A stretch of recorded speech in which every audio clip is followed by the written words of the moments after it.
Welcome back to another video. My name is Abby, and today we are talking about how to deal with fear and anxiety while living in the end. Now, if you're new to this channel and you want more videos like this one, you can start right now by clicking that subscribe button below. It's going to let you know as soon as I release new videos. And if you like this video, a great way to support this channel is to simply by clicking that like button. It would really mean a lot to me and also let me know that you like this content. So let's get back to the video, how to deal with fear and anxiety while living in the end. This video actually comes from a request from the comments. So if you have an idea, if you want to see me make a video, go ahead and leave that in a comment below. The first thing I wanted to do is actually get into what fear and anxiety actually is. Sometimes when we hear the word used and we use the word over and over, it can get contaminated with other ideas and beliefs. So let's take it apart. Let's look at the etymology of it. For one, fear, it's usually having to do with something that's already happened. Synonyms for fear is risk, trial, and to revere. And what does revere mean? It means to deeply respect. So when you think about fear, a lot of times it's something that's scary. But if you start to shift into that something that you fear, it's something that you're actually respecting because you really care about the outcome, because you really care about that aspect of your life, I really think it helps to shift you into something that's much more empowering. So now let's look at anxiety. Anxiety comes from the Latin word anxious, if that's even how you say it. You can see it written below and you can be the judge on how to pronounce it. And synonyms for anxious is careful, to prepare with care, and uncomfortable.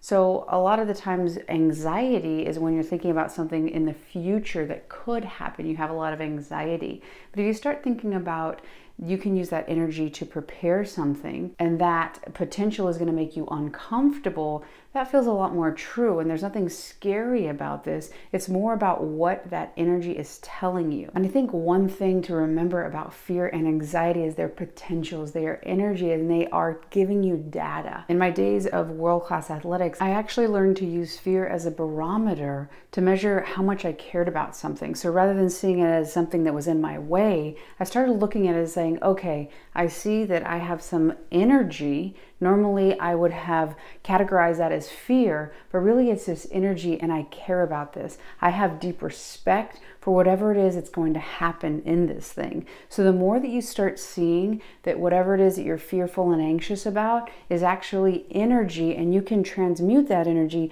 into whatever it is that you're wanting to experience. So when we're moving back now into thinking about living in the end and what does that mean, coming from Neville Goddard, meaning that you live in the end now, understanding that how you're thinking and how you're feeling is what is going to draw that experience to you. So basically, a lot of times where people go wrong with this idea is they have a Newtonian way to see things, meaning that when something outside of you changes, then you can have an experience inside. When really the quantum model, the way that Dr. Joe Dispenza describes it, is when something changes in you, being how you're thinking and how you're feeling, and the reason for that is that is what creates your electrical magnetic charge, and that is what is your order form, what you're requesting to be reflected in the universe, which is essentially your current life circumstances. So the more you understand that how you think and how you feel, which originates in you, which you are the cause to that effect, the same way as if you were standing in front of a mirror and you wanted to see a reflection of a smile, you wouldn't stand there staring at it, waiting for that mirror to smile at you, and then you'll smile because you're excited someone's smiling at you. Obviously, you have to smile, and what's happening? It's just reflecting back what you're doing. The same exact thing is happening in your life right now. And originally, when somebody explained that to me long ago, I resisted that because I thought, no, there's no way that something in me would cause these terrible things outside of me, these situations that brought me suffering and pain and stress. There's no way that that's coming from me. The more I accepted and understood, well, potentially there's something in my subconscious, a way that I am seeing myself that I need to dig into, heal that wound, and then I can actually use my free will and start thinking and feeling in a new level and start seeing my life change. change. And that's exactly what happened. The more I valued myself, the more I started seeing more abundance, the more I started seeing myself as whole and complete without a relationship. I was able to see that reflection in my life in an external experience. Living in the end right now is about you understanding that you cannot wait until your outside world changes. You must be the origin, and you must change those thoughts and feelings right now to mirror, to exhibit whatever it is that you want, whether it be a financial security, whether it be about abundance, whether it be about the dream job you want, a secure relationship, whatever it is, you must be it now. You must be whole and complete before you can find that relationship. You must see yourself as valuable before you can start seeing that value reflected back to you. That is not because you are without it now. You are telling yourself you do not deserve it. You're separate from it. And that is actually where the issue is. You are keeping yourself apart from it. So when you look out into the world with your RES, you literally filter out anything that would prove differently, anything that would show you that you are whole and complete, that you are worthy. So literally through the filters, you will block it out and only find the situations that will prove to you that you are whatever it is that you are right now. And because we know 60,000 to 80,000 thoughts you think a day, 90% are from yesterday, you're going to perpetuate that. When we bring fear and anxiety, fear being something that happened in the past, you don't want it to happen in the future, and anxiety being something you're worried about in the future. When you start understanding that fear is because you really respect this topic, this category, this part of your life, and anxiety is something you're going to really prepare for, and it's going to be uncomfortable. That is that energy, the same origin. And as you start seeing, okay, what is it that I'm afraid of?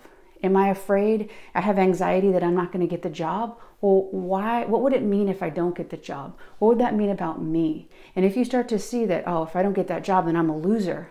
If I don't get that job, then people are going to think that I'm less.